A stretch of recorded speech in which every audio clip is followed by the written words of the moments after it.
L360 മോഹൻലാലിൻ്റെ, നമ്മുടെ ലാലേട്ടൻ്റെ 360ാമത് പടം തുടരും.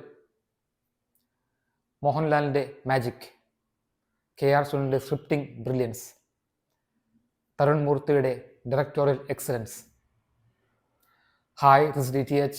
ഒരു സാധാരണ സിനിമ പ്രേമിയുടെ ഫിലിം റിവ്യൂയിലേക്ക് വീണ്ടും സ്വാഗതം. തുടരും തുടങ്ങുന്നത്, അല്ലെങ്കിൽ മോഹൻലാൽ എന്ന പേരെഴുതി കാണിക്കുന്നത് ഒരു ഒറ്റയാൻ്റെ ഷോട്ടിലാണ്. ഇംഗ്ലീഷിൽ എഴുതി കാണിക്കുന്നു മോഹൻലാൽ.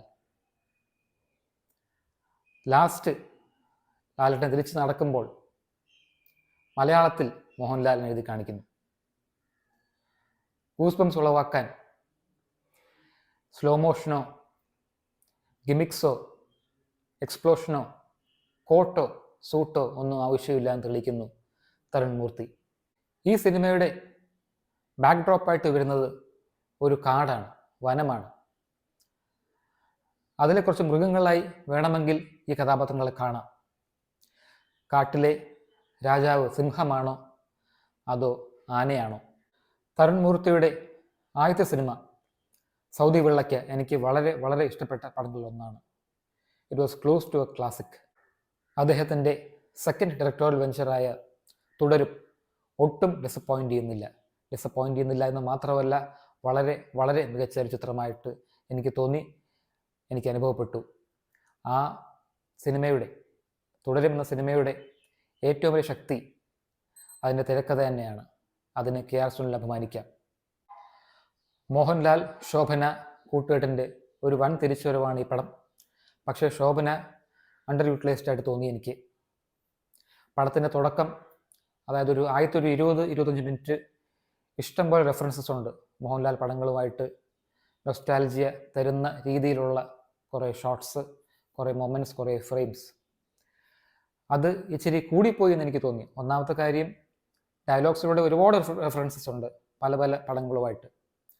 അത് പലപ്പോഴും പ്ലേയിങ് സ്ട്രേറ്റ് ടു ദ ഗാലറിയാണ്, സ്റ്റോറി ടെല്ലിംഗ് അല്ല എന്ന് വിശ്വസിക്കുന്ന ഒരാളാണ് ഞാൻ. അതുകൊണ്ട് എനിക്കത് ഇഷ്ടപ്പെട്ടില്ല. അതുമാത്രമല്ല, റെഫറൻസസ് കൂടുതൽ കൂടി വരുമായിരുന്നു. പടം മൂവ് ഫോർവേഡ് ചെയ്യുന്തോറും ഈ റെഫറൻസസും ഈ മെൻഷൻസും കൂടി വരുമായിരുന്നു. അത് കുറേയൊക്കെ അരോചകമായിട്ട് തോന്നി. ആദ്യത്തെ 20-25 മിനിറ്റ് കുറച്ച് ഒളിച്ച തമാശകളുണ്ട്.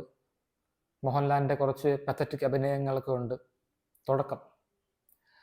അപ്പോൾ എനിക്കൊന്ന്, അയ്യോ, ഈ പടവും ഈ വഴിക്കാണോ പോകുന്നത്, ഈ പടവും ഡിസപ്പോയിൻമെൻ്റ് ആണോ എന്ന് തോന്നിപ്പോയി തുടക്കത്തെ ഒരു അരമണിക്കൂർ അറ്റ്ലീസ്റ്റ്. അതിനുശേഷം ഈ ബ്ലാക്ക് അംബാസിഡർ, ബെൻസ് ഷൺമുഖത്തിൻ്റെ ബ്ലാക്ക് അംബാസിഡർ, KL3L4455 എന്ന മാർക്ക് 1 ബ്ലാക്ക് അംബാസിഡർ ഒരു ട്രിപ്പ് പോകുന്നുണ്ട് 2-3 ക്യാരക്ടേഴ്സൊക്കെ ആയിട്ട്.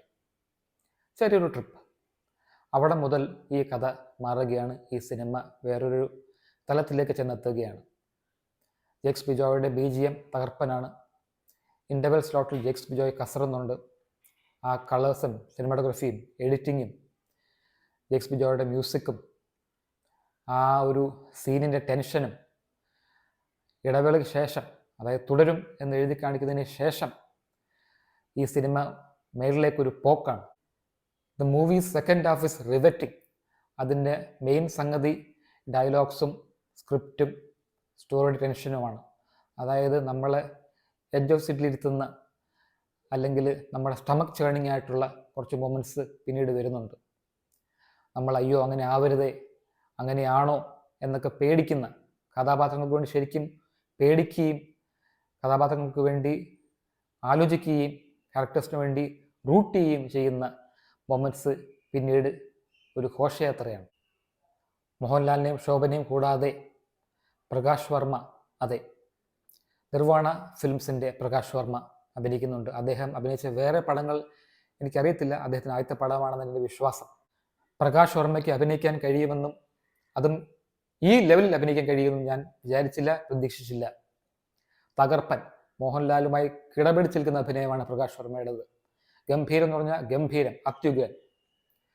ഇവരെ കൂടാതെ ബിനു പപ്പു, ഫറാൻ ഫാസിൽ, മണിയമ്പിള്ള രാജു, തോമസ് മാത്യു, അതെ, നാരായണീൻ്റെ 3 മക്കളിലൂടെ പ്രശസ്തനായ തോമസ് മാത്യു. അങ്ങനെ തുടങ്ങി ഒരു വൻ താരനിര തന്നെ ഉണ്ട് എന്ന് പറയാം. പക്ഷേ ഈ പടം ഷോൾഡർ ചെയ്യുന്നത് മോഹൻലാലും പ്രകാശ് വർമ്മയും തന്നെയാണ്. ഇവരെ കൂടാതെ ഭാരതി രാജ അഭിനയിക്കുന്നുണ്ട്, പഴയ കാലത്തെ ഒരു ഫൈറ്റ് മാസ്റ്ററായി. മോഹൻലാലിൻ്റെ ഷൺമുഖം, ബെൻ ഷൺമുഖം എന്ന കഥാപാത്രവും ഒരു പഴയകാല സിനി ആർട്ടിസ്റ്റാണ്. ഫൈറ്റ്സ് ഒക്കെ ചെയ്യുന്ന ഒരു എക്സ്ട്രാ ആർട്ടിസ്റ്റിനെ പോലെയാണ് ഷൺമുഖത്തിൻ്റെ ക്യാരക്ടർ. അത് നല്ലപോലെ എഴുതിയേർത്ത് വെച്ചിട്ടുണ്ട് ഈ പടത്തിൽ. കാരണം അത് പിന്നീട് ആവശ്യം വരുന്നുണ്ട്. അതുകൊണ്ട് ഞാൻ നേരത്തെ പറഞ്ഞ നൊസ്റ്റാൾജിയ സംഭവം അത് കഥയുമായിട്ട് ചേർന്ന് പോകുന്ന ഒരു സംഭവമാണ്. കുറച്ച് ഓവറായിട്ട് തോന്നിയെങ്കിലും അതൊരു തിരികെക്കയറ്റലായിട്ട് എനിക്ക് അനുഭവപ്പെട്ടില്ല. തുടരും എന്ന സിനിമയിലെ ഏറ്റവും ശക്തമായ കഥാപാത്രം എനിക്ക് തോന്നിയത് ജോർജിൻ്റെയാണ്, ഇൻസ്പെക്ടറിൻ്റെയാണ്. കാരണം ക്യാരക്ടറൈസേഷൻ കലക്കനാണ്, അഭിനയവും വളരെ വളരെ മികച്ചതാണ്. അതുകൂടാതെ ഡീറ്റെയിലിങ്സിൽ, ആ ക്യാരക്ടറിൻ്റെ ഡീറ്റെയിലിങ്ങിൽ വളരെയധികം സ്ക്രിപ്റ്റ് റൈറ്ററും ഡയറക്ടറും ശ്രദ്ധിച്ചിരിക്കുന്നു എന്ന് മനസ്സിലാക്കാം. ഓരോ വട്ടം റൂമിലോട്ട് കടക്കുമ്പോൾ, പോലീസ് സ്റ്റേഷനിലെ റൂമിലോട്ട് കടക്കുമ്പോൾ റഗ്ഗിൽ കഴുകി കളഞ്ഞിട്ടാണ്, അത് പാപങ്ങൾ കഴുകിക്കളയുന്ന കണക്ക്, അല്ലെങ്കിൽ അദ്ദേഹത്തിന് മനസ്സിലുള്ള റിഗ്രറ്റ് കഴുകിക്കളയുന്ന കണക്ക്, അങ്ങനെ റഗ്ഗ് തേച്ച് വിട്ടിട്ടാണ് പുള്ളി ഓരോ വട്ടവും റൂമിലേക്ക് വരുന്നത്. അത് ഞാൻ ശ്രദ്ധിച്ചു. അത് വളരെ നല്ല ഡീറ്റെയിലിംഗ് ആയിട്ട് എനിക്ക് തോന്നി. ഈ പടത്തിൻ്റെ ചില സെഗ്മെൻറ്റ്സ് അല്ലെങ്കിൽ ചില മൊമെൻറ്റ്സ് നമുക്ക് നോക്കിയാൽ ലാലേട്ടൻ ഫാൻസിന് വേണ്ടിയുള്ളതാണെന്ന് തോന്നും. പക്ഷേ ഇതൊരു മാസ് മസാല പടമാക്കാനും മൂർത്തി തയ്യാറല്ല. ഇതൊരു ക്ലാസ് സിനിമയായിട്ട് ആണ് അദ്ദേഹം ട്രീറ്റ് ചെയ്തിരിക്കുന്നത്. അങ്ങനെയാണ് അത് പോർട്രേ ചെയ്തിരിക്കുന്നതും അങ്ങനെയാണ് എനിക്ക് അനുഭവപ്പെട്ടത്. ചില ആസ്പെക്ട്സ് എടുത്തു നോക്കുവാണെങ്കിൽ ദൃശ്യം 2ൻ്റെ ഒരു റിവേഴ്സായിട്ട് വേണമെങ്കിൽ ഈ പടത്തെ കാണാമെന്നും എനിക്ക് തോന്നി. ഈ ബെൻസ് ഒരു ക്ലാസ് ബെൻസാണ്, ഒരു എസ് ക്ലാസ് ബെൻസാണ്. തുടരും എന്ന സിനിമയ്ക്ക് ഒരു തുടർച്ച ഉണ്ടാകും എന്ന് ഞാൻ ആശിക്കുന്നു. I hope there is a part 2. I wish there is a part 2. 4 stars out of 5 for Tarun Murthy and Mohanlal's Thudarum, and a double clap for Prakash Varma's brilliant acting. Thanks for watching. Bye.